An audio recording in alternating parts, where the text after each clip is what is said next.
Caution. Beats.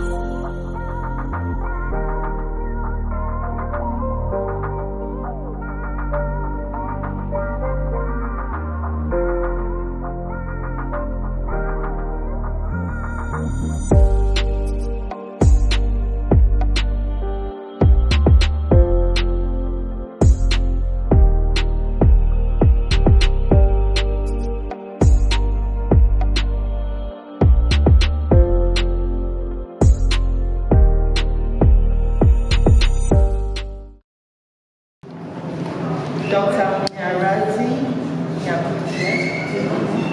Chair of the Department of Peace, Security and Society, representing the Dean of the Faculty of Arts and Humanities, Professor Finos Manguena, our host, members of the Agrarian South Network, the family and friends of the late Professor Moyo, Madame Beatrice Mtetua, Walter Chambati and staff members of SMILES, friends and collaborators of SMILES, members of the Ideas Network, and students from the Ideas course,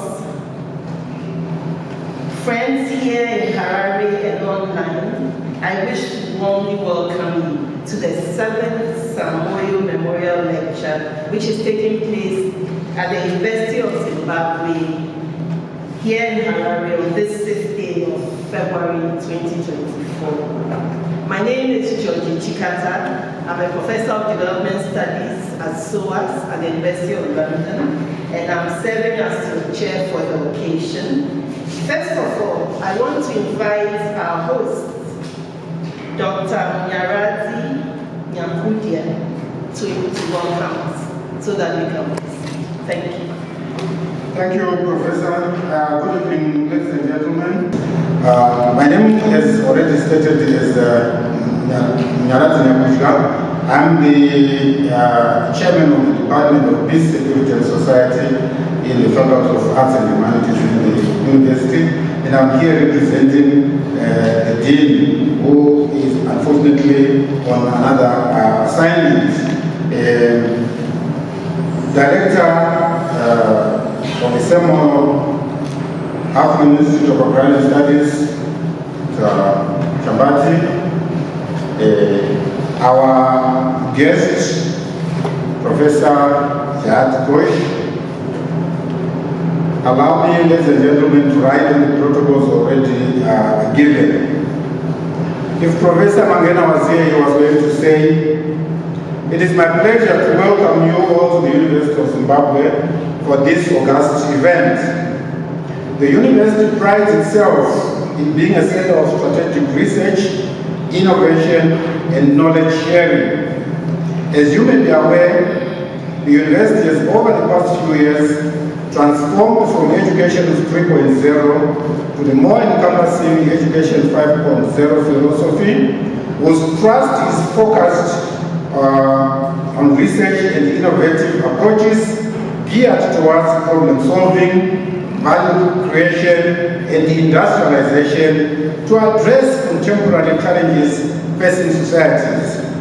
The university is guided by its 2019 to 2025 strategic plan, some of whose objectives speak to collaborative relationships in knowledge generation and the development of strategic partnerships to leverage knowledge sharing, resource mobilization, and investments for advancement of innovative research, outreach, teaching, and business development.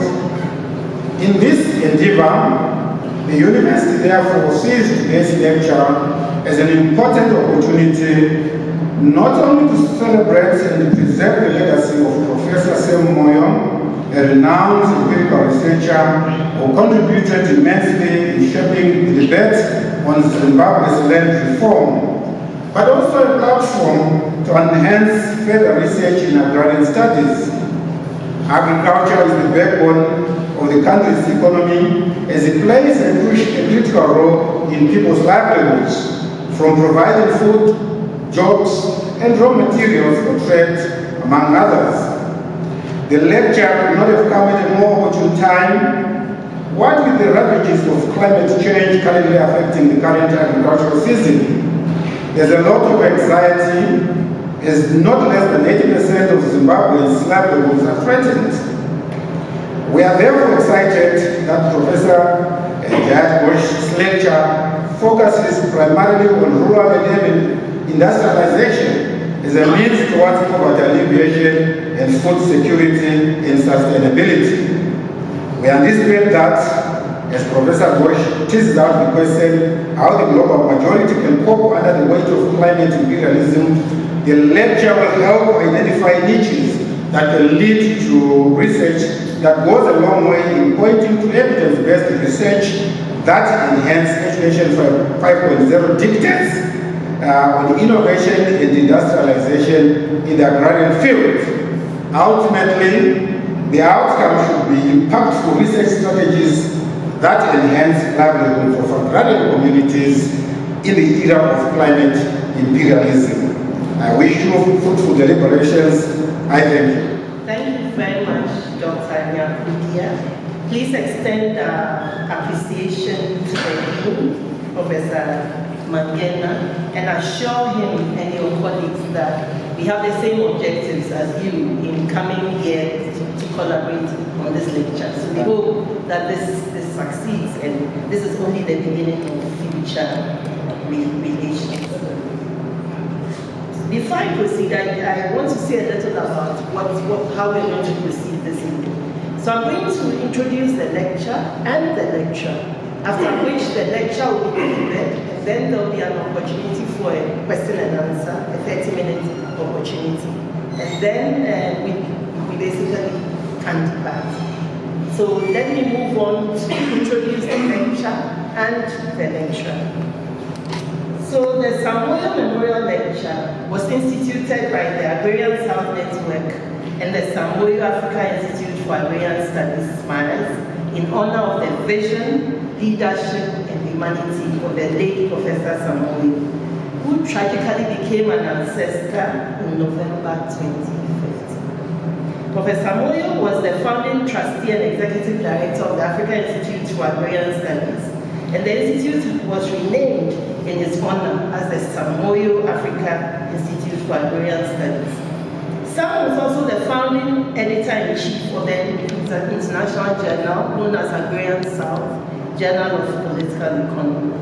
He was the president of the Pan-African Research Institution, the Council for the Development of Social Sciences Research in Africa, CODESRI. He was a leading expert on the political economy of development in Africa. At the time of his death, he had over 100 publications to his credit in a career spanning more than 35 years of research and teaching on rural development issues with a focus on land reform, agrarian change, environmental policy, and social movements. But Professor Moyo was much more besides this. He was the moving spirit behind the Agrarian South Network, which he tirelessly worked with others to build and sustain. He was an exemplary leader, a teacher, a comrade, a brother, a friend to many of us, a beloved son, a father, a brother, and a life partner, a son of Zimbabwe, a citizen of the world.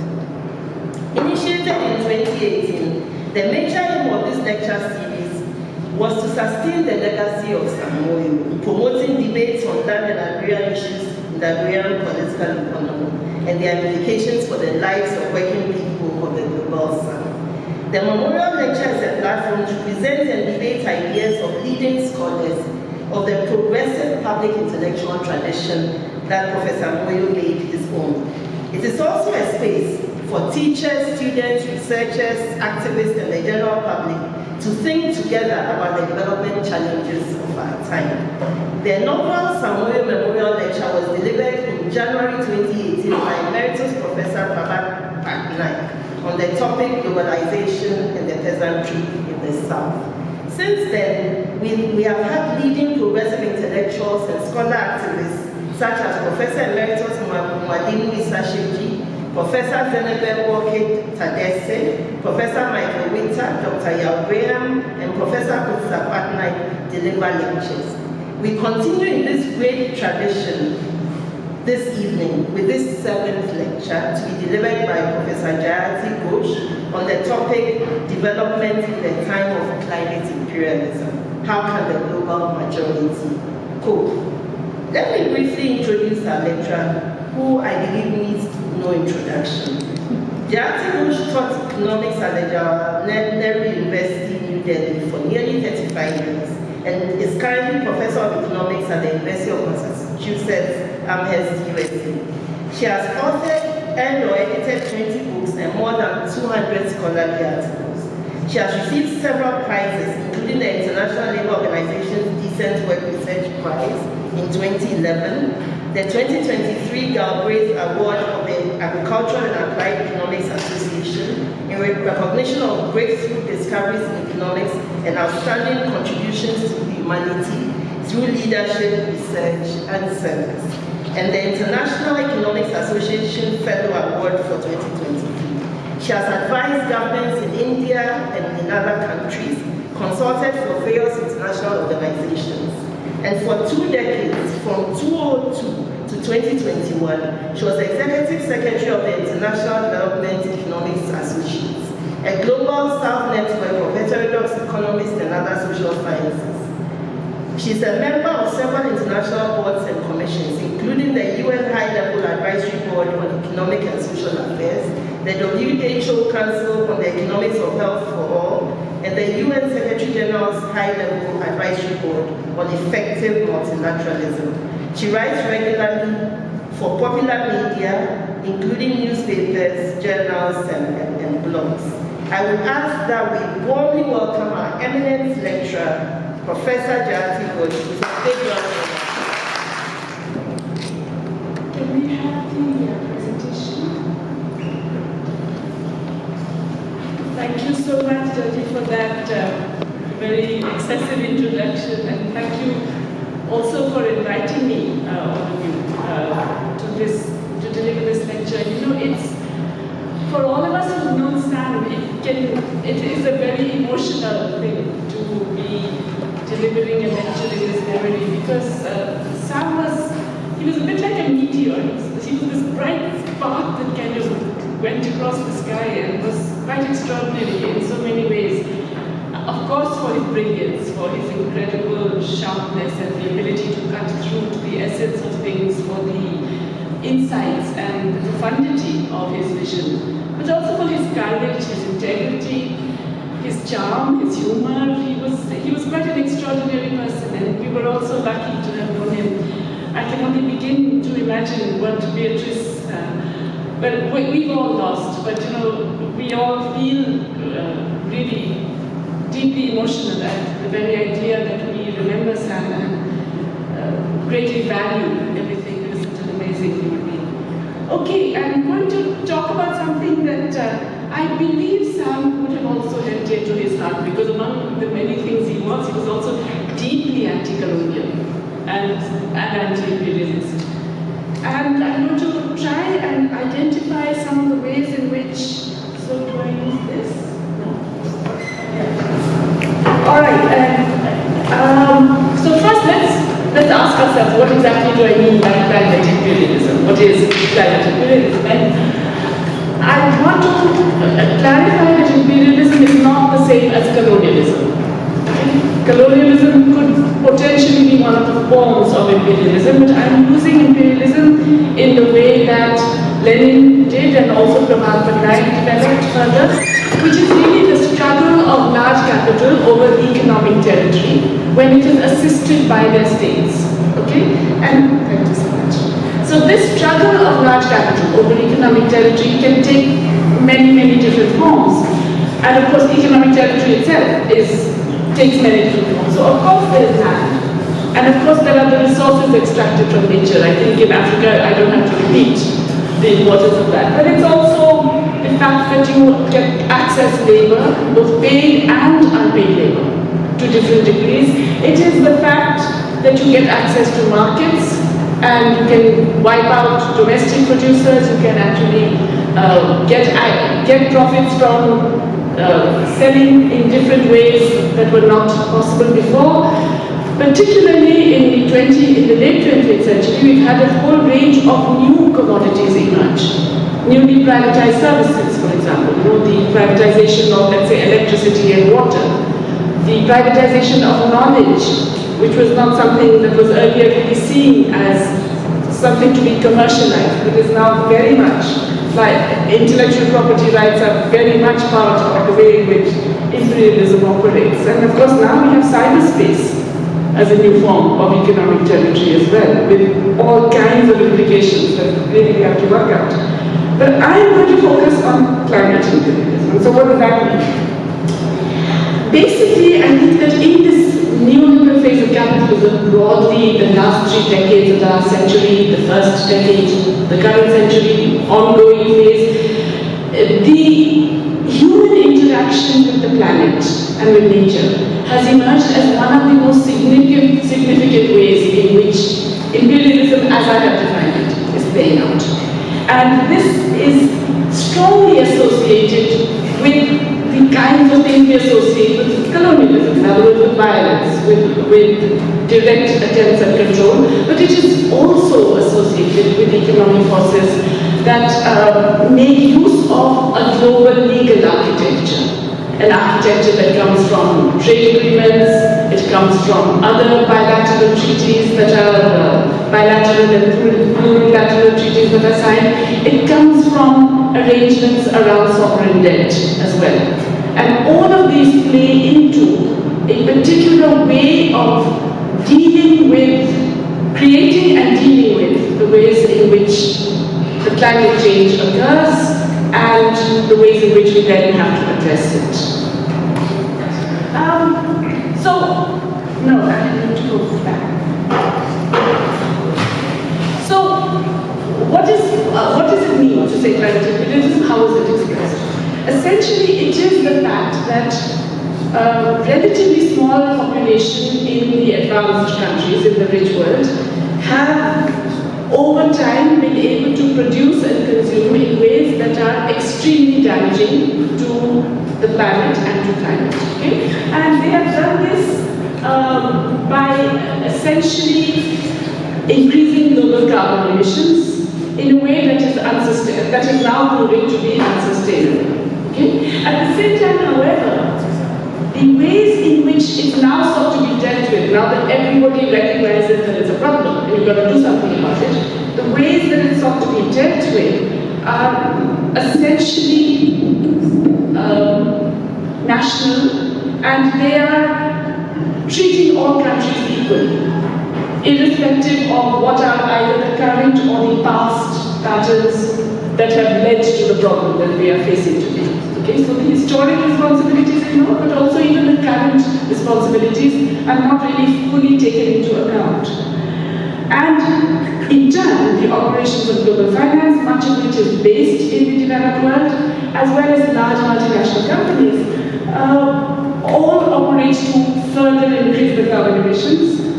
At the same time, the kinds of finance and technologies that the rest of the world will need, the global majority of countries would need, to try and actually mitigate and adapt to these changes is not being made available. Broadly.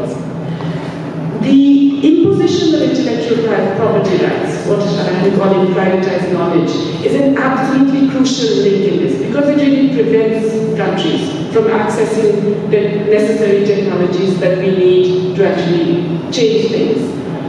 And the fact that we are actually getting a very dramatic and rapid shift in terms of new technologies for green production means that we now need new minerals.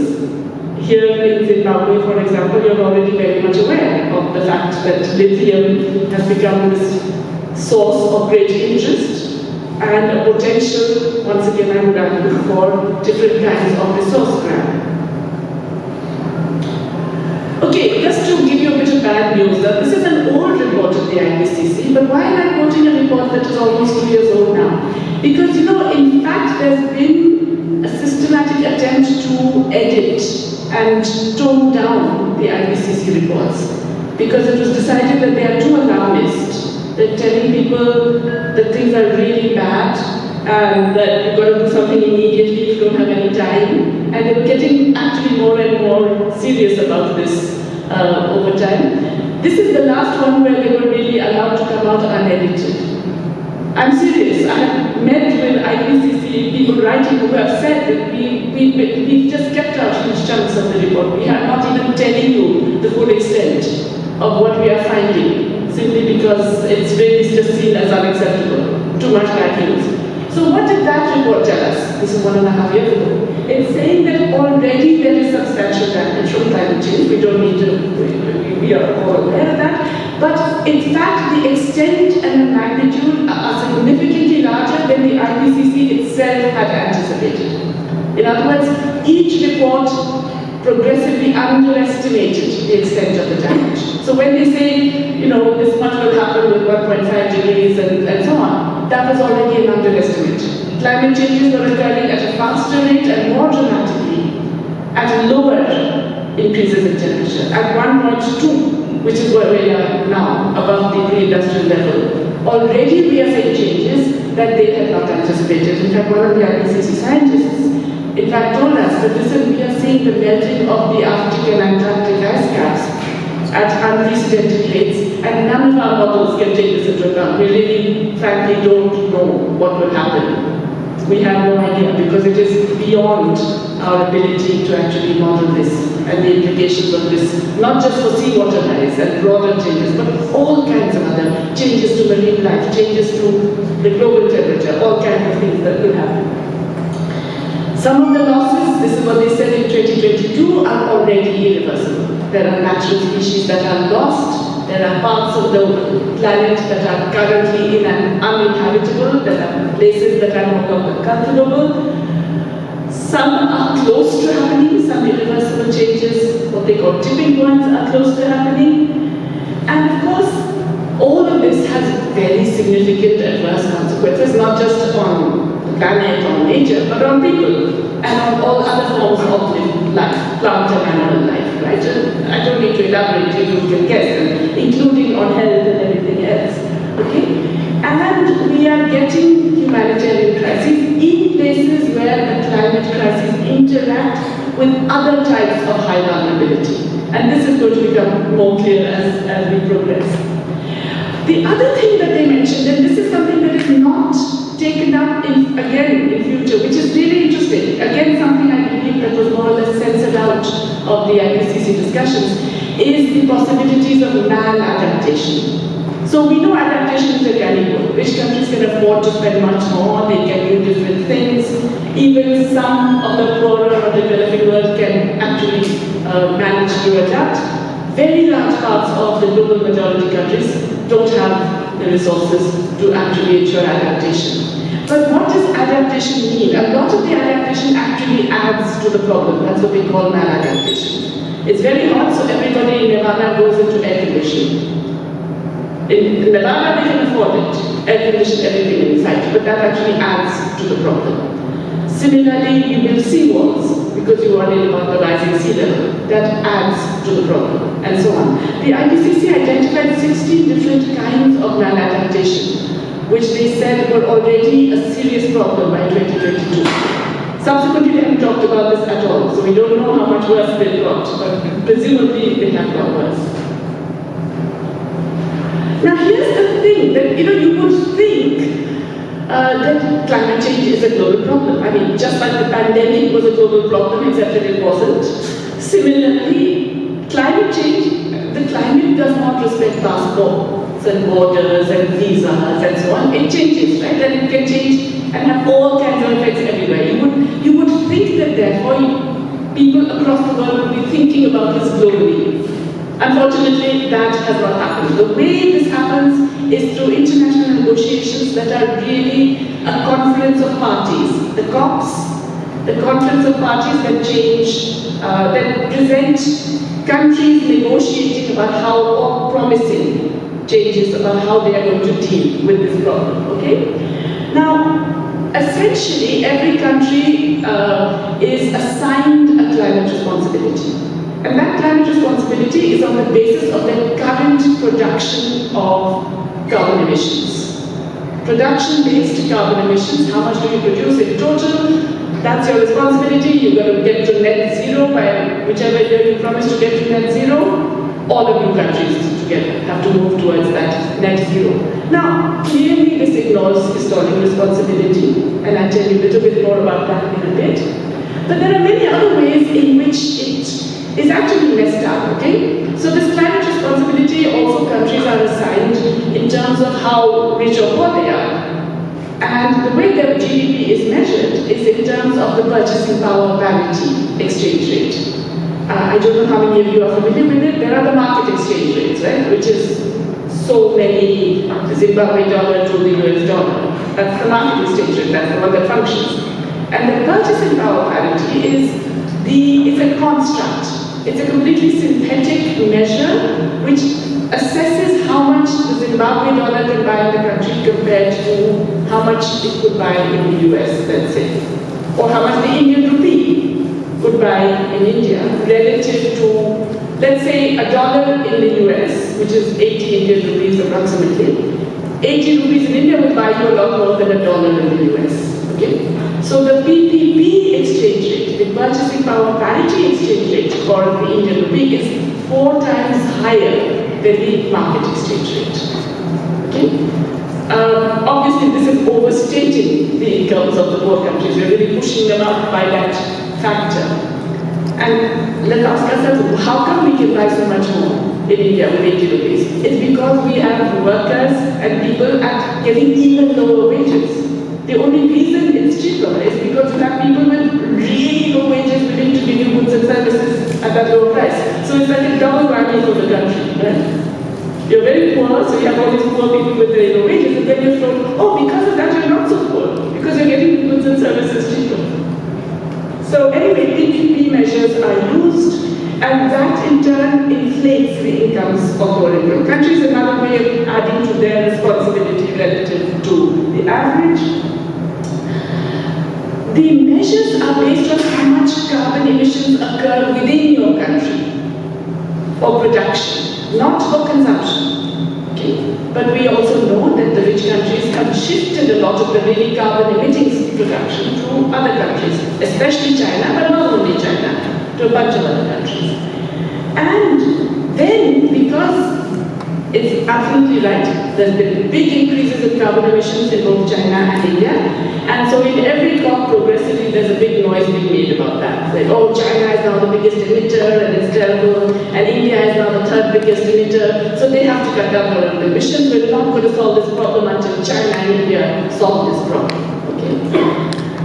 Alright, so let's just look at the historical emissions. The European Union, this is just in terms of the, this is of course, I mean, there's an estimate based on all kinds of assumptions, but nonetheless, it's for the period from the mid-19th century to the end of the first decade of the 21st century, okay, so 1850 to 2011, and you can see that about 85% of carbon emission historic responsibility comes from a small set of countries, the US, European Union, Japan, etc., accounting for 14% of the global population. Okay? 14% of the global population today come from countries which historically have added to 85% of the problem. Okay? Now you could say that, wait a minute, in the 19th century nobody knew about carbon emissions, nobody knew global warming was a thing. You can't blame your ancestors for things that happened which nobody had any idea about. Fine, except that more than half of the emissions occurred in the last 30 years of this period, when everybody knew. By 1980, everybody knew. I mean, it was well known that this is a problem, that this is already happening, and there were strategies to reduce it were already known as well. And yet, more than half of these emissions happened in the last 30 years. Okay? So let's look a little bit at this, how do we determine carbon emissions? And there are many different methods, okay? One is what I just described to you, the production-based. Whatever happens within your national borders, whatever production occurs, however much carbon it produces, that's your responsibility, okay? Of course, trade is left out, as I just mentioned. Trade here does not include this. Then there are people who said, no, we should look at extraction-based, on the grounds that, the real problem comes from fossil fuels. The biggest carbon emission concern is from fossil fuels, coal, oil, natural gas, etc. So let's just look at the life cycle of that. Who's producing it, who's, at the different stages of processing, and assign the carbon responsibility there, okay? An even more sophisticated attempt is you look at the value added, who's getting the most value added out of this carbon emission at each point, and you say they are the ones responsible. And then there's the more simple one, saying, well, just look at the consumption based. That is, you look at production plus imports. How much are you actually consuming that ends up emitting carbon? And say that that's the responsibility you have. And I would argue that that is actually probably the most sensible way of assigning the responsibility. Okay, so let's look at the production-based images. And this is what all the COPs use, okay? Every COP is based on these numbers. And these are the biggest images in the world. These together account for 80% of current global emissions. So as you can see, China, okay, the blue line is for, I think it's for 2000. And the orange line is for 2019, just before the pandemic. Okay? Because as we know, the pandemic period kind of messed things up. And you can see how China goes from being the second largest, but still not such a large impact, to way ahead. It's just zoomed ahead in terms of the total metric tons, yeah? 10,175 million metric tons. The United States was the largest emitter, and it's now the second largest emitter. But it's now almost like half of the China thing, right? So, yeah, that's a big shift. There's no question about it.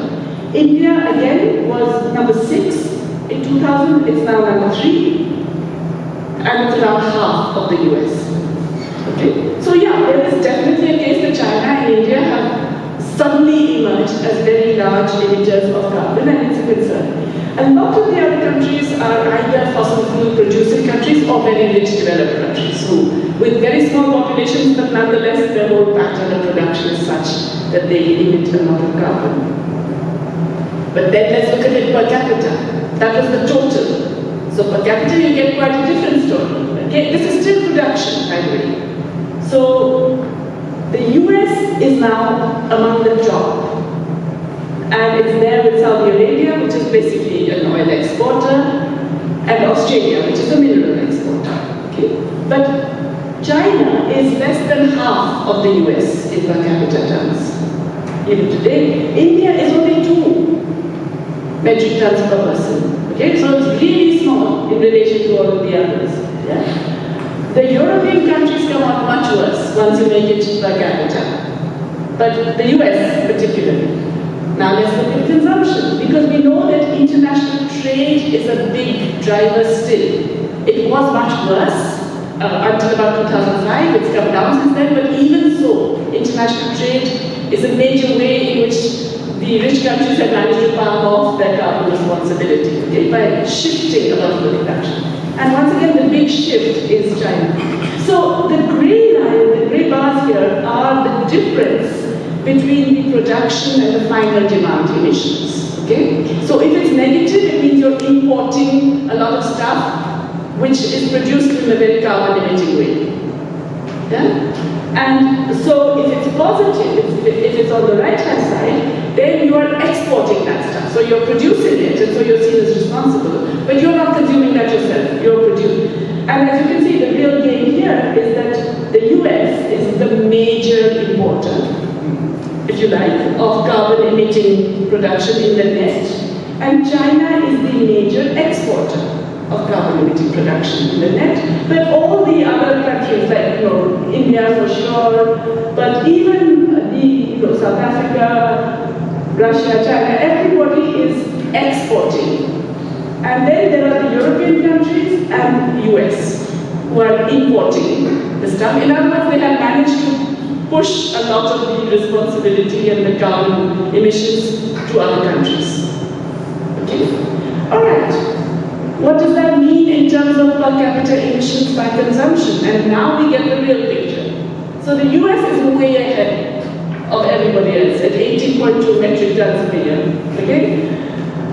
Japan is there, Germany is high, European countries are generally high. India is 1.5 metric tons per year in terms of consumption. Okay? So you can see that this whole thing about China and India are the ones responsible for everything, really quite a major shift. And China is out there, I think it's 6.3, no, it's 5.3, oh, it's hidden. Yeah. The green US green cherry, it's about that, okay? That's, so it's really, once you recognize that consumption emissions is the thing you should look for and you should look at it per capita, you get a very different picture. But here's the thing, this is not part of the negotiations at the talks at all. Not per capita and not consumption based. Okay, now let's look at what's going to happen. I already told you, I gave you the values for the IPCC. I'm not a big believer in GDP myself. I think it's a terrible measure of anything. But insofar as people have estimated, now this is what is likely to happen by the end of this century in terms of GDP losses. The pinker you are, the darker the pink, the worse your losses. Okay? And no surprises, guess which is the worst affected? Where we are right now. Okay? In Africa and of course large parts of Latin America, Central America, South Asia, pretty much global majority countries were the worst affected. Okay? Slightly less affected China, Australia, US, and very little affected in the extreme north. Here is a UNICEF estimate of the kinds of health risks for children in particular. Again, it's the same story. Extremely high health risk for children, concentrated in sub-Saharan Africa and South Asia. Okay? So we are definitely, just in geographical terms, the worst off in terms of this climate change, even though the current emissions are way below the global average. Here's another way of looking at it. This is from the Climate Inequality Report brought up by the Paris Inequality Lab. And this is looking at incomes of the whole world. So it's not by country anymore. It's the bottom half of the global population, the middle 40%, and the top 10% of the global population. So let's look first at the relative losses. The bottom half of the global population, which is responsible for about 15% of global emissions, is going to bear 76%, 75% of the losses. Okay? The top 10% are going to bear 3% of the losses. On the other hand, what is their emissions? That's the green one. The bottom 50%, which is going to bear 75% of the losses, has contributed to 12% of the emissions. This is the current. We're not even talking about the past. This is just the current emissions, okay? The middle 40%, where it's about, they contribute 40% of the emissions, they bear 22% of the losses. But the top 10% contribute nearly half of all emissions, 48% of all emissions, okay? Even though they bear only 3% of the losses. On the other hand, who has the capacity to finance anything? Mitigation, adaptation, loss and damage, whatever, is the top 10%. Look at their share of the global wealth, 78%. At the bottom 50% about 2% of the global wealth. So they have no capacity to finance. I am reiterating, but remember, imperialism is not about this country versus that country.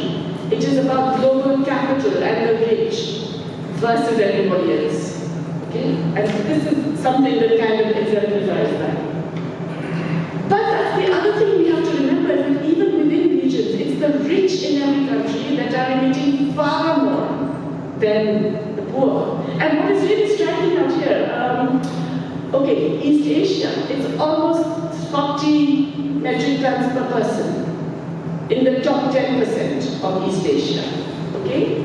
Which is much more than the bottom half of even North America or Europe. Right? In Europe, the bottom half of the population is emitting only 5.1 metric tons per year. The rich are, but the rich of East Asia are emitting several multiples of that, right? The rich, even in Southeast and South Asia, are emitting more than the bottom half of the North American population. Similarly, Europe, okay? In other words, all the rich in Middle East and North Africa, and Latin America, everywhere, they are emitting much more than their own poor, of course, but they're even emitting more than the bottom 50% of every region. Yeah? So it's really not about this country versus that country. It is about the rich. And the problem is with the rich, okay? So, that really means that this whole thing that is always presented, because by the way, the other thing that has happened, I should have mentioned, is that the bottom 50% of the world, in the past 15 years, their emissions have come down. Okay? On the other hand, the top 10%, the emissions have zoomed. And the top 1%, it's just gone berserk. And if you look at the top 0.001%, the Elon Musks of this world and so on, who are flying to the moon and back and all that, it's off the charts. Okay? So the real increase in carbon emissions has come from the top 10%. It hasn't come from the bottom 50%, that's actually come down.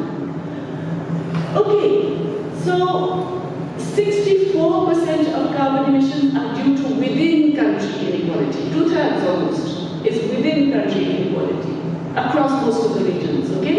If you wanted to raise everybody up above the poverty line globally, at the moment, $3.2 per day, the World Bank presents as a poverty line. With this PPP, I don't like that measure, I hate it, but we have these global measures for it. If you wanted to raise that, it would increase global emissions by only 5% if you lifted everybody on the planet above the poverty line. Only 5%, the increase in emissions, okay? On the other hand, as I've already shown you, the top 10% of the world has got 50% of the global emissions at the moment, okay? The 1% of the world, the richest, they have 15% of global emissions.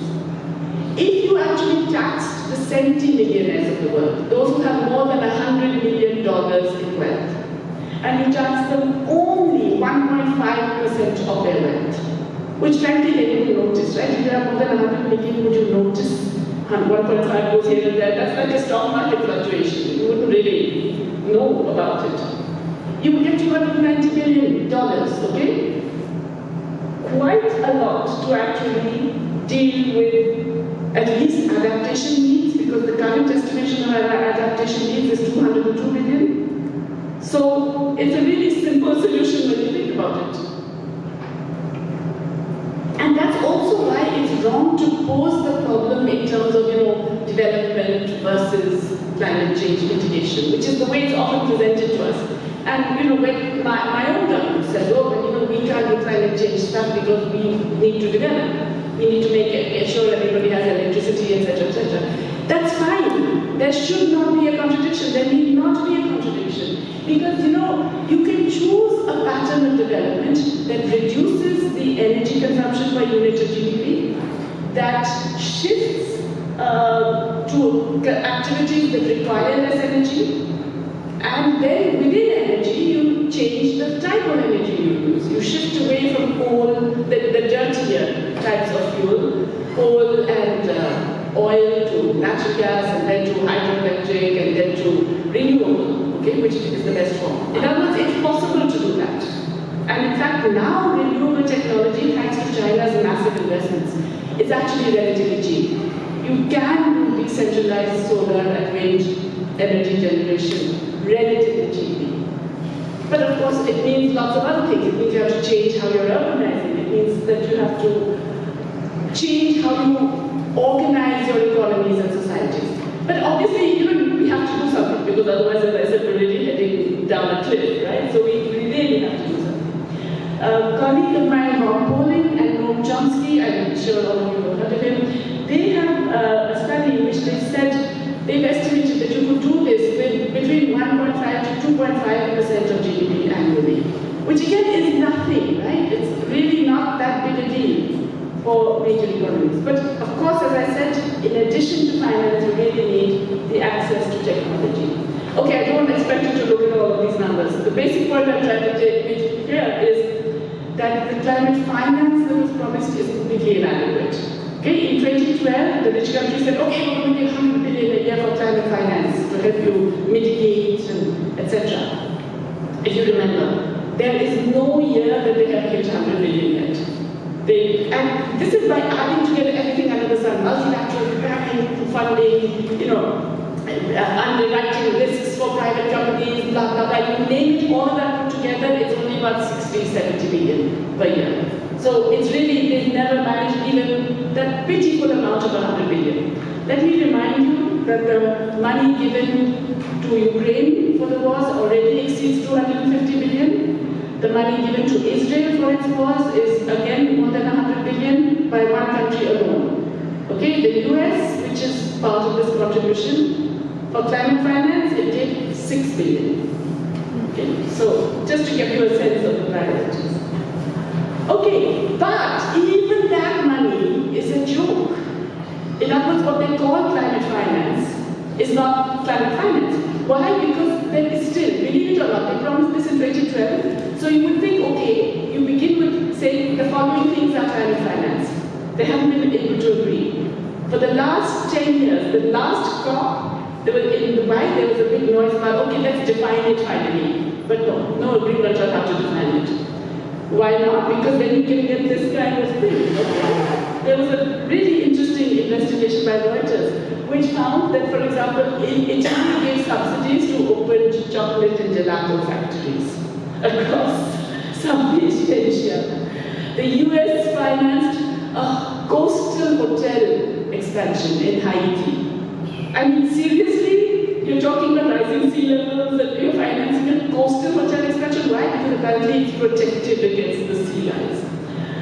Belgium said, okay, there's a film that has been made about, it's a love story, but it's set in the Argentine rainforest. And rainforests are good, right? They have carbon traps and so on and so forth, so that's climate finance. Japan financed a coal plant in Bangladesh, the absolute worst form, dirtiest form of energy. Why? Oh, because, we're making green coal production. And it financed airport expansion in Egypt. Now we also know that airport expansion is one of the biggest problems. And airplanes are one of the big problems. So, you can say anything is green finance. So that pitiful amount that I told you about includes all of these numbers. So next time someone tells you, oh, so-and-so country is spending so much on climate finance, take it with many buckets of salt, because it's really this kind of stuff going on in there. Meanwhile, fossil fuel subsidies, now this is not even some crazy Indian economist, this is the IMF's estimation, okay? Fossil fuel subsidies globally, they are saying 6.8 trillion, 5.8 trillion in 2019, and going to end up at 6.9 trillion by 2025, is the IMF's estimation. But 2019, when they actually had the numbers, it was 5.8 trillion, okay? Of which the US alone is 780 billion. That is if you count all of the direct and indirect subsidies. Because there are many indirect subsidies that don't show up in the budget. So the direct subsidies that show up in the budget are the lower lines down there, the explicit subsidies. But there are all these implicit subsidies as well, okay? So if you have that kind of money going into fossil fuels, obviously private investment also goes into fossil fuels, right? It's a no-brainer that investment, finance and investment will go to those. Then we have this other form of imperialism, which is kind of added to the problem, which is the debt crisis, okay? And as we know, low-income countries, around half of them are in either severe debt crisis or they're already defaulting or they're in big trouble, okay? But there are also middle-income countries. Sri Lanka defaulted, is now going through an IMF program. Pakistan is facing severe stress. Ghana is facing kind of lots of issues, etc., etc. There are lots of countries that are also facing debt stress. There have already been 14 defaults since 2020. When you had, for the previous 2 decades, you had only 19 defaults. For 2 whole decades, and now in just 2.5 years, you had 14 defaults. And this is not the first time you had this kind of synchronized debt crisis across countries. There are reasons for that. We can go back to that. But the reason is not because they have been bad, it's so-called, the governments have spent too much and that's why they're in debt. Okay, because this is a debt crisis that explodes in 2022, really, okay? The blue line here is the general gross debt of the rich countries. And look at it, their average begins at 103% of GDP, it goes up to 123% of GDP in the pandemic year, it comes down a bit to 112, but it's still very high. Very high, okay? They don't have a debt crisis, they're all doing just fine, thank you. The middle income countries, they spend a bit less, they have a lower debt anyway, the average is 54%, goes up to 66%, stays at around that level at about 68%. But the low-income countries, oh my God, they haven't increased their spending at all. Look at that. Barely increases to less than half of GDP during the pandemic and is stagnant after that. Which means what? Which means you are not spending on the people. You're not giving social protection, you're not doing your social spending, you're not doing any of the things the government should be doing in a pandemic. Because you're terrified that the capital markets will punish you. And you already have a very large debt. So after all that very good behavior, after being so fiscally disciplined, what do they get? These are the spreads on sovereign debt on the right-hand side. The blue line, which looks like a flat line, why does it look flat? Because it is. That's the average of the advanced economy spread on sovereign debt over the US Fed. Less than 1 basis point. A basis point is 1,000 of a percent. Less than 1 basis point. Okay? Look at, on the other hand, the average of the low and middle income countries, that's the orange line. And this is after they've been so good, so well behaved, so terrified of capital markets that they will not spend. Look at how the spreads rise up dramatically during the pandemic, come down a bit, and then zoom again after the Ukraine war. None of this is because of anything they've done. It's all because of other stuff happening globally. Yeah, and then of course the rise in interest rates in the US, which means all the money floods back to the US. As a result, look at the share of debt servicing to total social spending. And what's social spending? Health, education, social protection. All of that taken together. And as you can see, the upper middle income countries, they spend almost half of what they spend on all social spending on debt service. The lower middle income countries spend more than they spend on social spending. 104% of total social spending is debt service. But the low income countries, it's 171%. They're spending 1.7 times on debt servicing than they are on all of these critical areas of social spending. So the other terrible thing is that if in fact you are a debtor and you need foreign exchange, then you're desperate to find anything that you can export, and so you will go back to fossil fuels. If you can export fossil fuels, you will definitely do that. In Japan, they were celebrating when they discovered oil, because they said, okay, now we can repay some of this debt. Yeah? Okay. It also means that every country is really vulnerable, it's fragile. Even a small change in interest rates, a small shock, like a climate shock, can make things really bad. And we've seen that countries that have climate shocks, like a lot of the West Indies and so on, your sovereign debt spreads zoom up. So you have a tragedy, you have a major climate catastrophe, and then plus it becomes harder to borrow in the capital markets. So how are we going to fix this? What can we do? Okay, clearly we have to have changes in the global architecture. We have to have, first of all, we shouldn't be using purchasing power parity. We should be using the market exchange rates to assess the incomes of countries, which will reduce the so-called responsibility.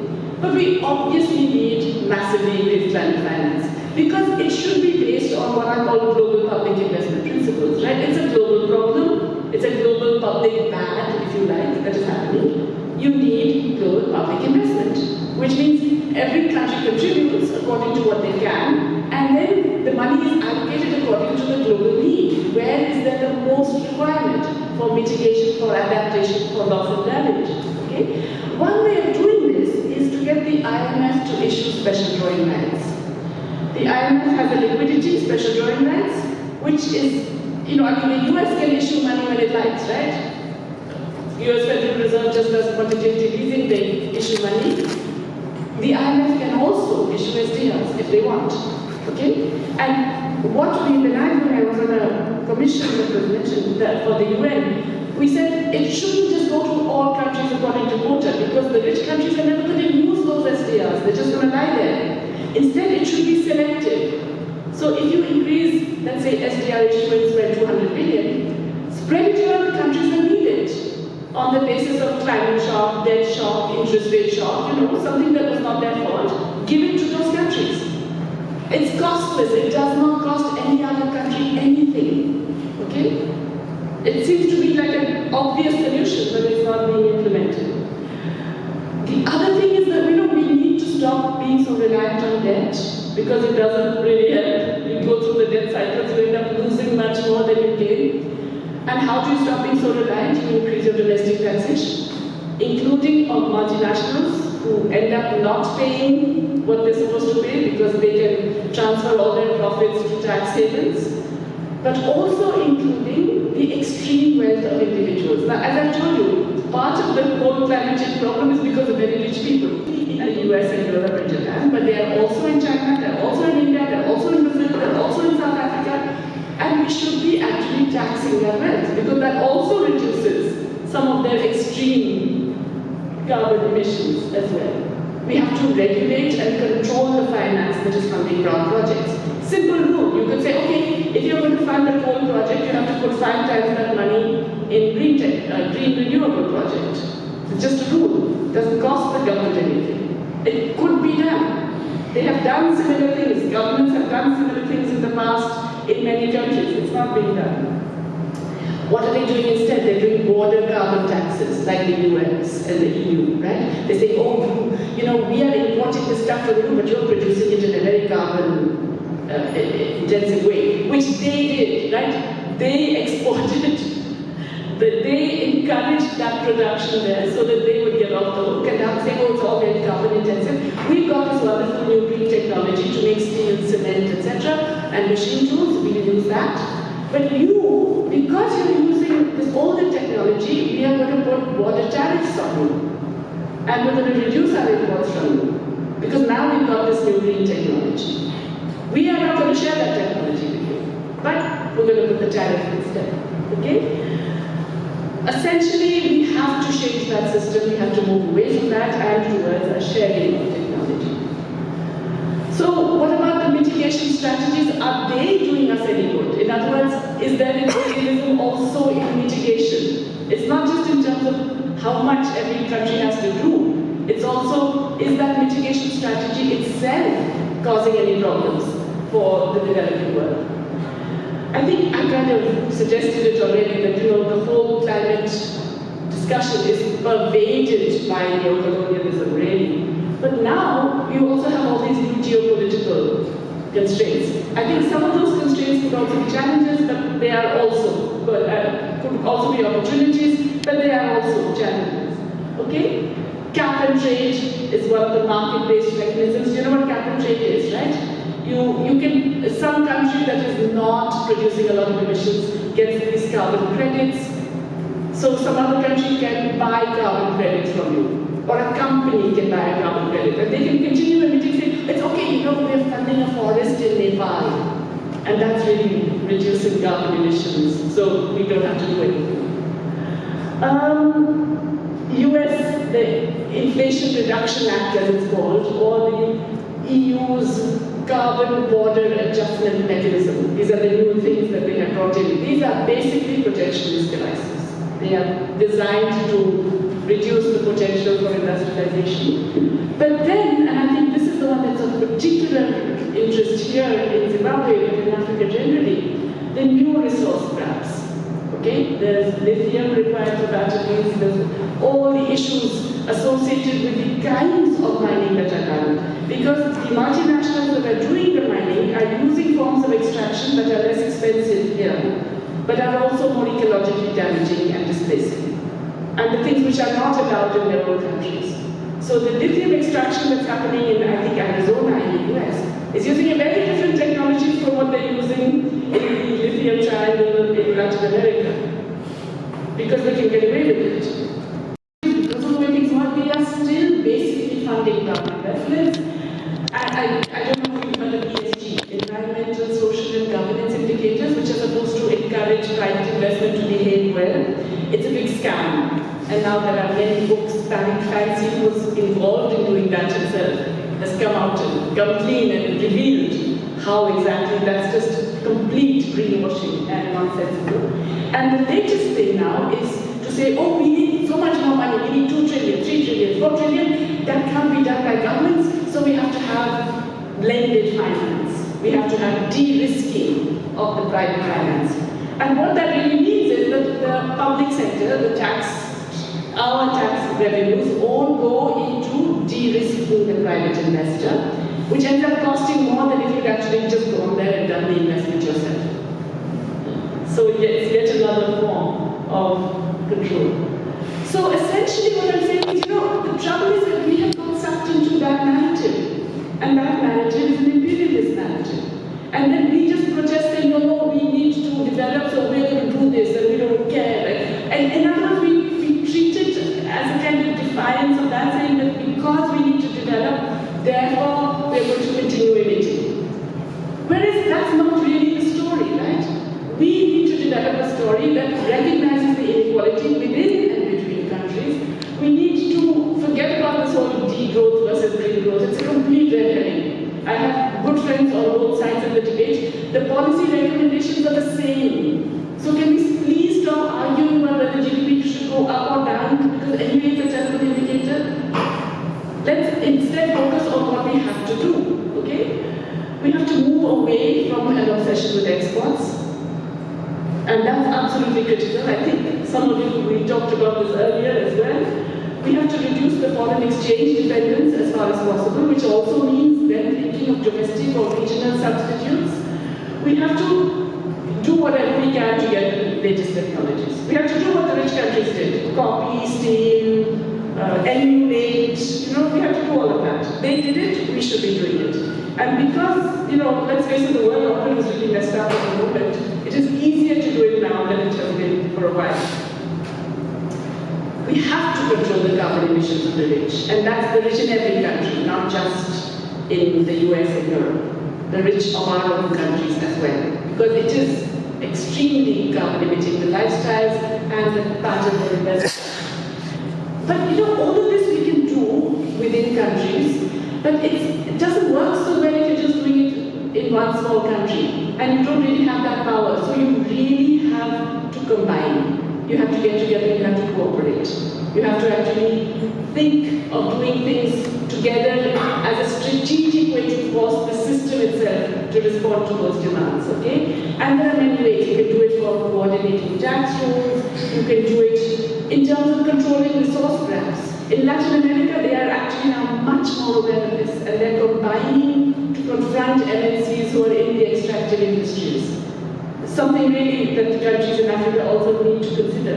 And you need to combine to address all the sovereign debt concerns, because just a small debtor on their own is not going to have a hope in hell to deal with the creditors. But a combination of debtors, you could still have some hope. My colleague in UMass Amherst, Nancy Fulbray, she's a brilliant feminist economist, she has this wonderful saying, necessity is the mother of coalitions. And I think right now is really the time for coalitions. Okay, thank you.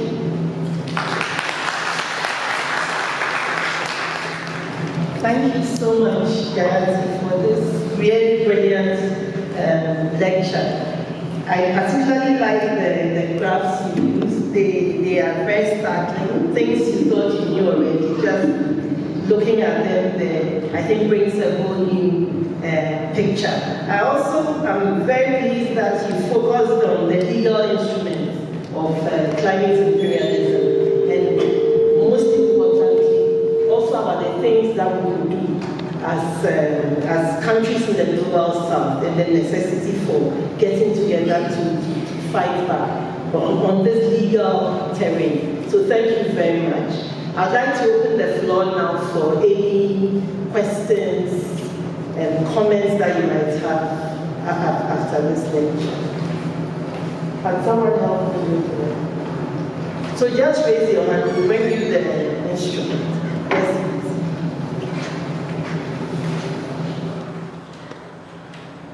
I think that's another dimension to imperialism. There are two dimensions. One is economic, and another one is political. Imperialism also has to do with projecting political power over the global south. So when it comes to the subject in question, and a lot of the solutions that are being proposed, which you say that are obvious but are not being implemented, in my opinion, comes down to the political possibilities of implementing them, and to the fact that it's not in the interest of the imperialist countries to do that implementation.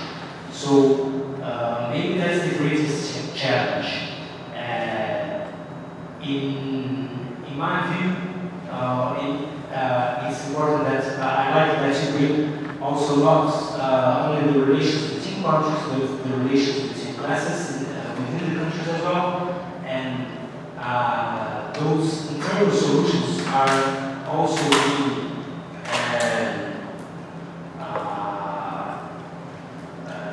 the challenge in regarding their implementation has to do with the interests of the people who hold the political power as well. So it appears to me that there is it's not a question of just what are all the solutions that should be implemented in there or not, but the way through which we can attain the political power necessary to implement those solutions and to build, as you brilliantly finished, the coalitions necessary to implement that. So I'd like you to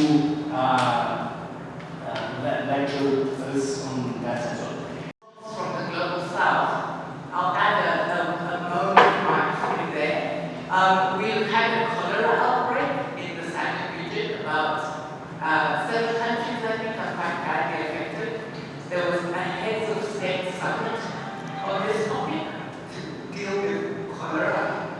The statement that came out, first of all, started by blaming climate change for the cholera epidemic, then encouraged us to invest more in vaccines, and of course, we need to do more about water sanitation and hygiene, which I feel is really flipping the problem. We're not talking about the new disease here, we're talking about cholera. And so it's really sort of this, and nothing is mentioned about these questions around austerity, lack of finance, the debt constraints that prevent investment in finance. So just generally speaking, we're having these contortions around how to explain problems and how we deal with them, where I think there's an abuse of climate change, I'm not a denier, there's abuse of vaccines, I'm not a denier, but this sort of upside down. So I think there's really one of the things is we look at what the one side is doing from the global north, but I think the question of the global south responses may be giving a bit more examination to those and how we can do more about it. Thank you. Crazy troubling in terms of how do we approach such complex problems in such a complex environment. With regard to the policy alternatives that we've given, no disagreement, but I'd like to approach it from the political economy of what's happening in and around. 40 years of neoliberalism, austerity and whatnot, the only way today capitalism is able to accumulate profits is either through a regressive redistribution of income, usually achieved through oil profits and whatnot, or more squeezing and more austerity. We are at a systemic level, there is no other way the system is able to show any form of balance. And though there is some merit to the idea that the global order is at the moment a bit crazy, for the third world to come out with an alternative, we need some sort of political sort of stability, which we ourselves are not doing very well. I mean, I can speak for India. We are moving towards a right-wing government because the policies and the political economic framework that we were adopted. And the more we move rightwards as a society, the less and less we are interested in these policy alternatives. In such a scenario, do you think there is a political do you think there is a systemic way out of it from a political economic perspective? And if the system cannot get out, shouldn't we be debating development as an alternative challenge to climate imperialism rather than development within climate imperialism network? Two big ones. So measures of economic growth and development under capitalism are really problematic because they hide some of these environmental catastrophes and social catastrophes that we've sort of alluded to here.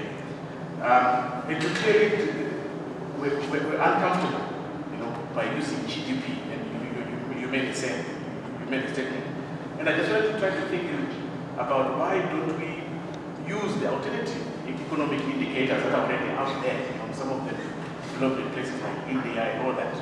I'm sure you're all aware of them, but why are we not making them mainstream, these alternative economic indicators that take social and environmental concerns at heart? The second one is around consumption. That's the elephant in the room, right? And many of the solutions which I think I support are progressive, around taxing the rich, using the IMF, SDRs and all that, raising funds so that we can use these funds to deal with environmental issues. That is okay, but the other side of the equation is to deal with consumption. Entertaining. Why? Because I studied the whole day working on a paper on climate change in the world of Southern Africa.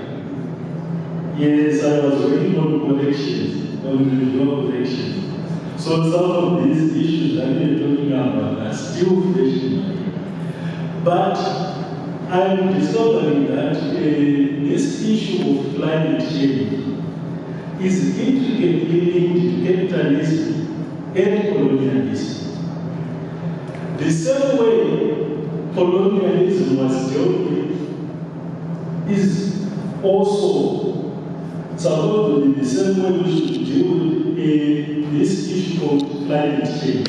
The challenge now is that the global South nations and communities, like indigenous and other communities, the ones that are really suffering from its affects, are not even aware.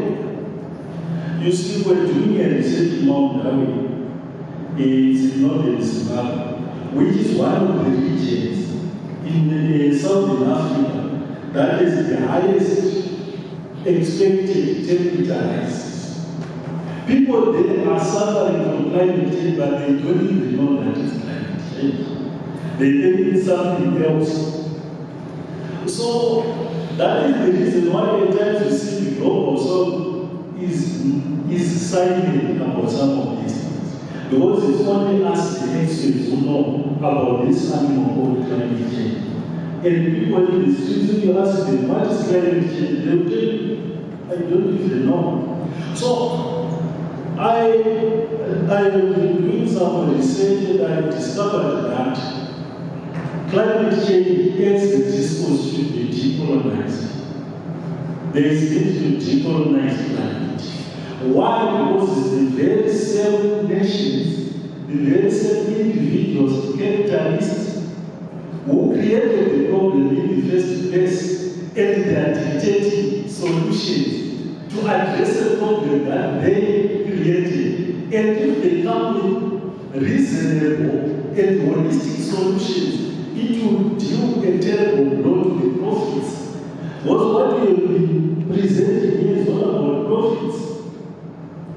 Profit making and profit sharing is the major hindrance to climate change, feasible climate change solutions. But the major challenge also lies with global South nations. We are silent about these things. For example, our government Zimbabwe as a country, we received about 130 million from Saudi Arabia in the past month as part of carbon offsetting.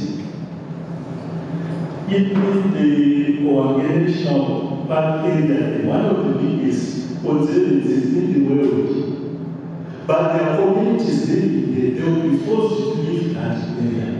We further promote one green capitalism, but it is these countries that are still coming up with these solutions. And the solutions are simply there to blame other nations like what we are presenting. So I think we really need to be serious about this, especially us as academics. The same way colonialism was dealt with, the same way gender issues were dealt with, is supposed to be the same way we should confront this, remove the hypocrisy, challenge the narratives, but we will only challenge them if we know what is really happening. The problem is that our representatives, our ministers, the people who go there to these small summits, they are not aware of most of the issues that they raise here.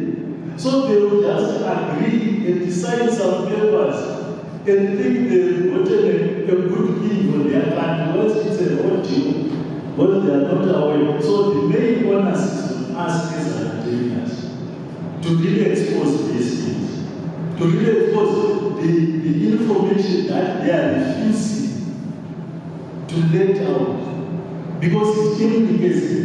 Once the cat is out of the bag, I think we will start to come up with really serious measures to address climate change. In my own opinion, I call it climate coloniality.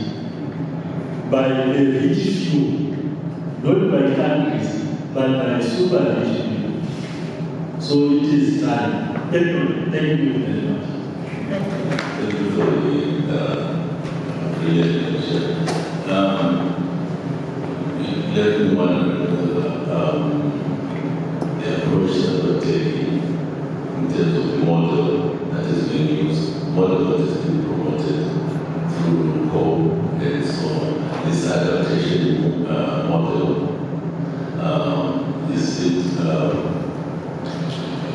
is it a serious model or is it just leading us down the line back?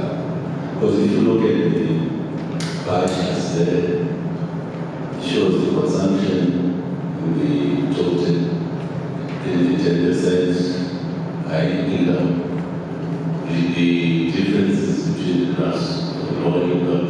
So the model, I would say, assumes that if the adaptation strategy goes as it is being preached, we will reach an equilibrium point when those budgets meet at a certain level. And that certain level then means that the transfer of resources to the global south is at the expense of the top 10%, which I don't think is a good assumption that they're going to give up the good living, they're going to give up all these resources to us. So I'm thinking that maybe there has to be another, because nobody is going to give up their wealth voluntarily. As you can see, 2% and so on. Is this the only moment that is available for the global south to take a more militant, as Jeremy has been saying, that we need to confront just the same way we confronted colonialism. So just thinking that we maybe the global south should adopt a different model from the one that is being advocated for back home and so on. Because right now, last year I was surprised that COPE is being out in UAE, on top countries. The next COPE, this year's COPE, I mean, is in Saudi Arabia, So are we going for 3 years or 4 years?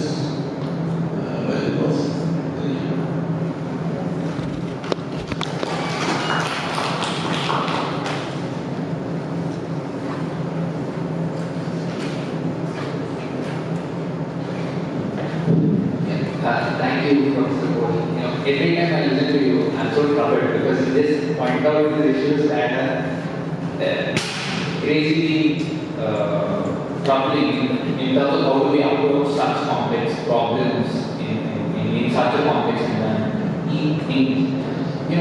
With regard to the policy alternative that it can no disagreement, but I'd like to approach it from the political economy of what's happening in and around. 40 years of neoliberalism, austerity and whatnot. The only way today capitalism is able to accumulate profits is either through a regressive redistribution of income, usually achieved through oil profits and whatnot, or more squeezing and more austerity. We are at a systemic level, there is no other way the system is able to show any form of dynamism. And though there is some merit to the idea that the global order is at the moment a bit crazy, for the third way to come out with an alternative, we need some sort of political sort of stability, which we ourselves are not really aware. I mean, I can speak for India. We are moving towards a right-wing government because the policies in our political economy make us people, right? And the more we move rightwards as a society, the less it is they're interested in these policy alternatives. In such a scenario, do you think there is a political economy, do you think there is a systemic way out of from a political economy? And if the system cannot be out, shouldn't we be debating development as an alternative challenge to climate imperialism rather than development within the climate imperialism framework?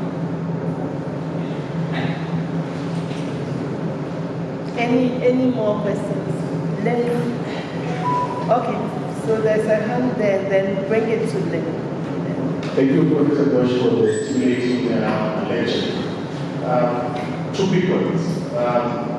So measures of economic growth and under capitalism are really problematic because they hide some of these environmental catastrophes and social catastrophes that we also alluded to here. And we're uncomfortable, by using GDP. You made the same. You made the statement. And I just want to try to think about why don't we use the alternative economic indicators that are already out there, some of them developing places like India and all that.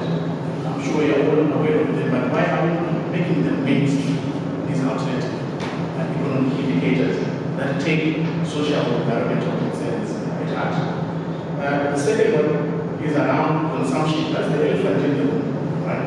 And many of the solutions which I think I support are progressive, around taxing the rich, using the IMF, STRs and all that, raising funds so that we can use these funds to deal with environmental issues. That is what we need. But the other side of the equation is to deal with consumption. Raising more funds will probably lead to even more consumption. People are using those funds, 200 million, I don't know, for that kind of consumption. What kinds of solutions can you suggest to deal with consumption? Of course, unequal levels of consumption. That's the important point you mentioned. Between countries and countries. But how do we deal with that? Sure. And please come to the front here. There's Lynn here and then there's Sandy. Thank you, Jayati. Very my question is around this shift you propose from focusing on production-based, consumption-based carbon emissions. So that's fine. But when you look at the carbon, in this really dire administrative state where massive amounts of people are unemployed, when you think of consumption and what we are consuming in order to survive, which is nature, it's water, it's land, it's all these kinds of things, what is the implication of this? I mean, they're not even, the consumer goods doesn't even enter into the equation for most of the third world. So, so there's a tension there. In some of the, at least my worries and thinking around taxation has actually been that we have to move actually, when we're thinking of where we should be lowering the taxes, we have to pay attention to what people are consuming in order to reproduce themselves, right? And focus on that. And because otherwise, it is kind of an abstraction around the taxes. So how do you reconcile this? It's Ghosh on that fantastic expanse of analysis as well as propositions. I actually had a similar point to what Lynn was going to. One of the data sets we were sharing from the World Climate Inequality Report was around falling emissions from the lowest 50%. Now, first, the query, is it a relative sort of fall? But I tend to think that there is an absolute fall as well, because it's linked to what Lynn was speaking to. The fall in consumption, and now consumption obviously as we spoke of goods, consumer good types. But basic survival stuff, I mean, we see that in India, right? And I'm sure that can be extrapolated, and I have a sense that the numbers, the analysis, that then goes to strategies, the propositions that we were presenting, which probably need to center that aspect of how to grow consumption there and redistribution of consumption of all kinds. So I just wanted your thoughts around that. So it's extremely depressing data that. Thank you. My name is Jayati. So probably you frame this problem in terms of climate imperialism. And one comment has come up that contests that, suggesting climate colonialism. Others are talking of climate colonialism, not colonialism, colonialism. So I'm thinking, why do you think this framing gives us desires to not? Why are you trying to think that we should frame this problem in terms of climate imperialism? Thank you, presenter. That was a very articulate presentation. I have just a few maybe comments. One which is to say that as countries in the global south, we've been Western in terms of how we conceptualize and understand climate change. We've only understood climate change from a perspective that was receptive to us. We've never localized the definition of it, and we've never localized a model in which we can implement in dealing with climate change.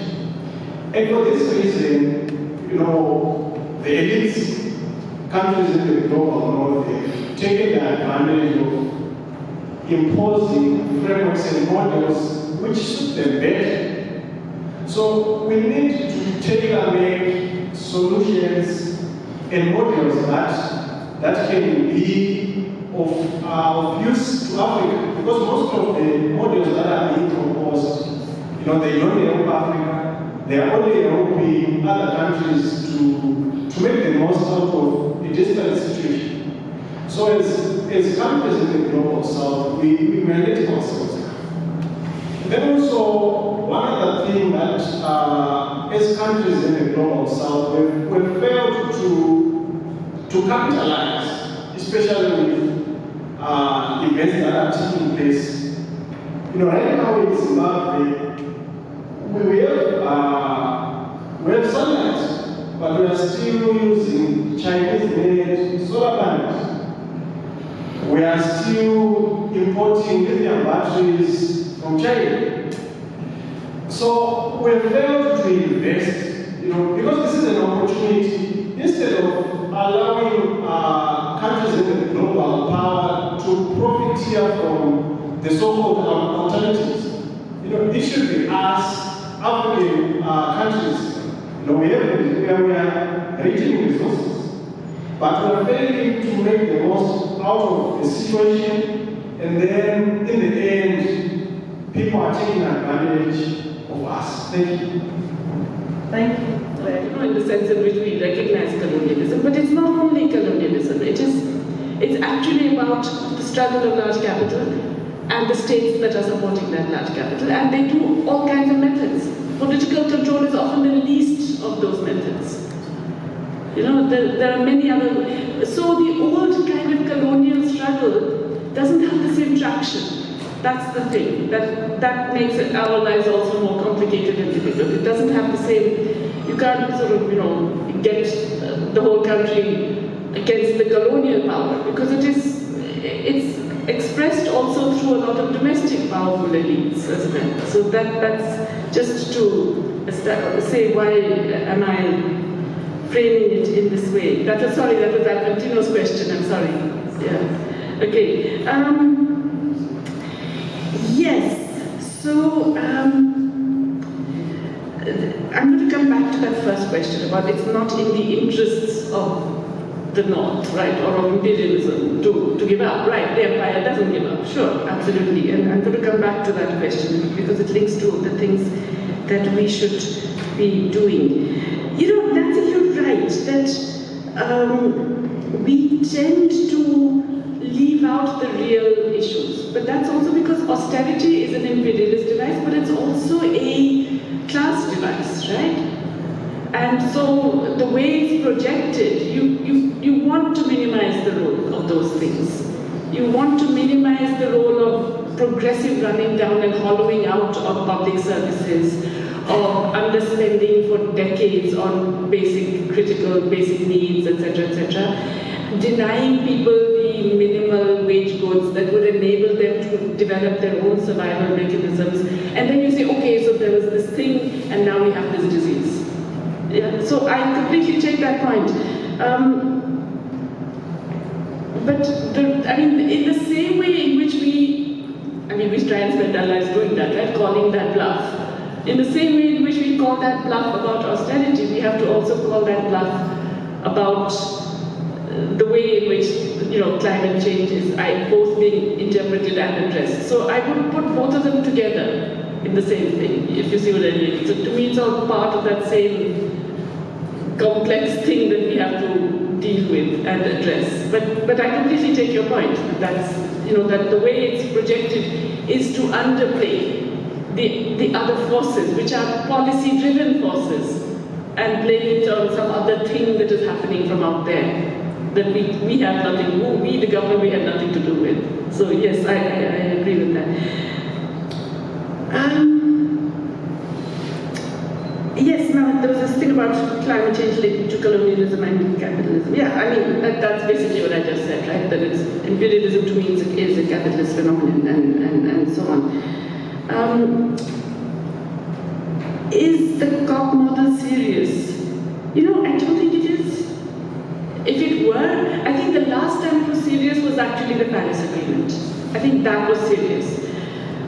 For some reason, we are not anymore in a world in which people see that you have to do something about this or else. They genuinely are not recognizing this as a problem of a precipice of humanity, which is why all these scientists are tearing their hair that it's very serious.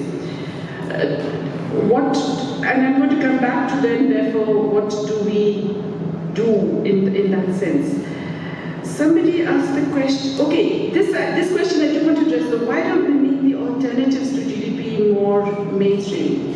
Yeah, I agree with you. I'm very much for that. There is a small, I would say small bit of progress, I think, that has happened already in the UN system, which is I'm part of a board in which we were asked to recommend alternatives to GDP, and we have recommended, I recommended 4, the group we have recommended 5, and I'm happy to say that the UN Secretary General has agreed, it is put it into ECOSOC. ECOSOC is considering it will now go to the General Assembly. So we've said, look, GDP everybody keeps measuring, although we know it is so flawed, it is a terrible measure. And it's also methodologically suspect, right? All kinds of concerns in GDP, but everyone is was not go away immediately. So we're saying, in addition, the UN statistical system has to insist on these other measures. And if that passes in the General Assembly, then the UN statistical system will get every country to actually provide the data. What are the data? Number one indicator, the labor market indicator. The median wage multiplied by the employment rate. Now, what does that tell us? It tells us not the average wage, which is always inflated by the higher up, but the middle, below which half of the workers get the wage. The employment rate captures a whole lot of things. If you have a low employment rate, maybe there's a lot of unemployment, maybe there's a huge amount of unpaid labor, like in my own country. The lower your employment rate, the lower you will actually get of that number. So that's I did this exercise for that group to actually look at some countries. And the per capita GDP and this labor market indicator diverge completely for a very large range of countries. So you can have the US supposedly per capita GDP going up, the labor market indicator not going up. In India it's the other way, ours is going down, while GDP is going up by 7%. So that's one indicator. The other one, the second one, is the proportion of the population that can afford the FAO's nutritious diet. Okay? And they have a nutritious diet which is location specific. They do it by sub-regions, okay? In India, the estimate is that 74% of the population cannot afford the nutritious diet. Our income poverty data, which is all crap, but anyway, they claim it's only 18%. So that is another indicator. The third is the proportion of time use, which means every country will have to do time use surveys. How much time are men and women separately spending on paid work, unpaid work, and personal and leisure time? Which is, the more unpaid work you do, the different nature, quality of life, and so on and so forth. The fourth indicator is just per capita food grain consumption, because the higher per capita food grain consumption is really because you're then using a lot of ecologically damaging livestock and so on and so forth. So there are several, if this goes through, actually there will be available data that at least we can use to lobby, at least we can use to argue that your government has not done what it says it would and so on. I'm not saying that we'll get rid of GDP, it's obviously a very hard thing to dislodge. But at least we can create a policy discourse that isn't focused entirely on GDP. I think that's very important. Should we think of development, alternative development, as a challenge to climate imperialism? So, here I want to get also to Lynn's question and the last question about Sandeep's question about the consumption of the poorest. I think I wasn't clear. What I'm saying is that in fact the poorest are not the ones responsible for this, right? The poorest have got very, very low carbon emissions per capita across the world and in every region. And if you wanted to raise the level of everybody's income to get them above that global poverty line, you would really barely increase global emissions, only 5% increase. In other words, providing basic needs to everyone does not necessarily mean that you need to increase carbon emissions. So it's a red herring to say, we have to increase carbon emissions because we need to develop. You can, if you want to do it, you can do it without, without very significant increase, because it's already so low. So in fact, Lynn, what I'm saying is the opposite. I'm saying that in fact, those who are consuming the bottom half of the global population, they are not the problem at all. They need to be increased. They have to get access to basic needs, to a decent quality of life, etc., etc. And the focus of the strategies, economic and other development strategies, has to be that. Okay? To control carbon emissions, focus on the rich. That's the point. Focus on the rich globally, focus on the rich in your own countries. That's where the control of the carbon emissions has to come, not from the poor. Whereas the way it's being done now, you have a carbon tax, you have a price on carbon, that's all deeply regressive. So I'm really saying you shouldn't do that, you should do the opposite of that. In other words, I'm saying there's no contradiction. For me, you really have to, you can do it, but it means a political choice. And I think that comes back to the basic question which many of you have asked in very different ways: how the hell do you do it? Basically, right? You're saying, here is this domestic national power, and so on. So I think first is that that we have to get the narrative. I really do believe this. I think that we have allowed a different narrative to become the popular narrative even within our countries. And our job is not just to be thinking of different things, but to go out there and sell that idea, right? To get that idea across to more and more people, which is a big job which we have not done adequately so far. So I think number one, we have to change that narrative, recognize that the problem of climate is the problem of inequality. It's coming from inequality. It's driven by inequality. That's the thing you have to deal with. And there are ways to deal with it. Second, okay, how do you get the rich to give up their power, privilege, etc., either within your country or globally? And of course, we know it's not easy. But on the other hand, can we just sit around and wait for the greatest socialist revolution? You know, I have been waiting too long, too many decades. So I'm now thinking, how do we do little things, thin end of the wedge? What do we do to cause shifts? I mean, sure, I want socialism, but I'm old enough to know it's not going to happen in my lifetime. I want to see a few good things happen in my lifetime. How do we get those good things? I go back to coalitions.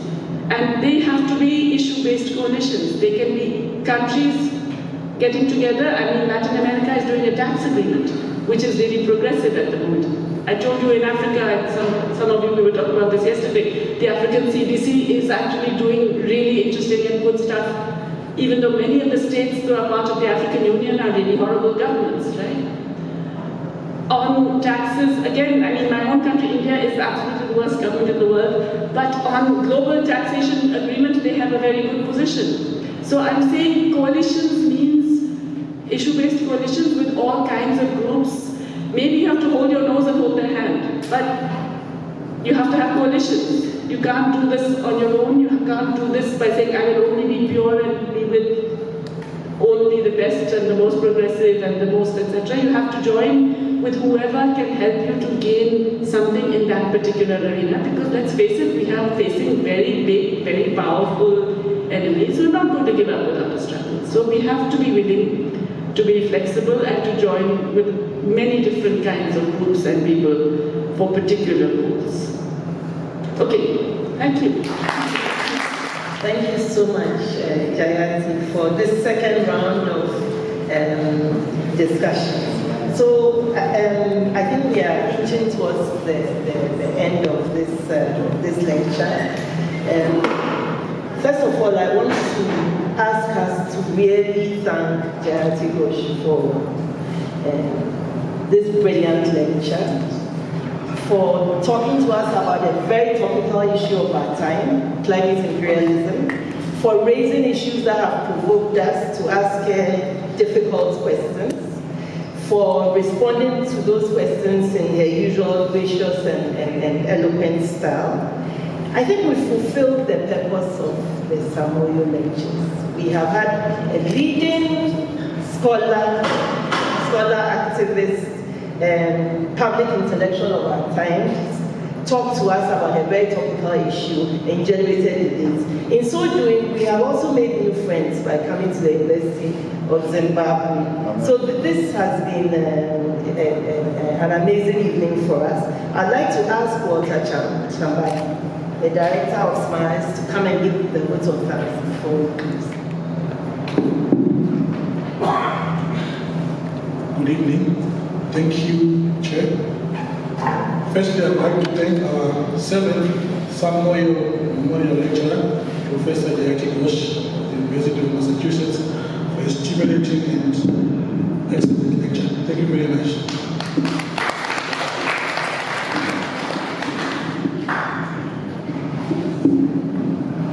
We all know that you have a busy schedule. Thank you for taking time to be with us in Malawi. Thank you very much for that. So we wish you all the best in all your future endeavors.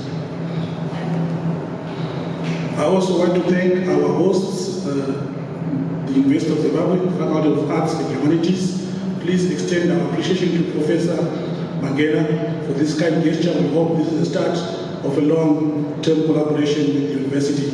Professor Moyo cut his teeth in the academy in this university, and we hope this is just the start as we forge ahead in preserving the legacy of Moyo the University of Zimbabwe has to be part of that story. Thank you very much for hosting us today.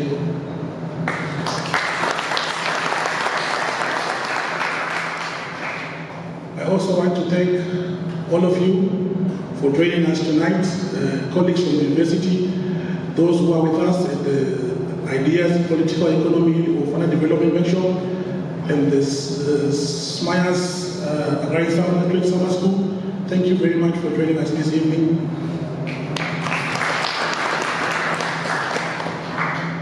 With those few words, I'll bring this to a close and wish you a very good evening. Those of us who are joining us tomorrow will connect in the morning. Have a good evening. Thank you.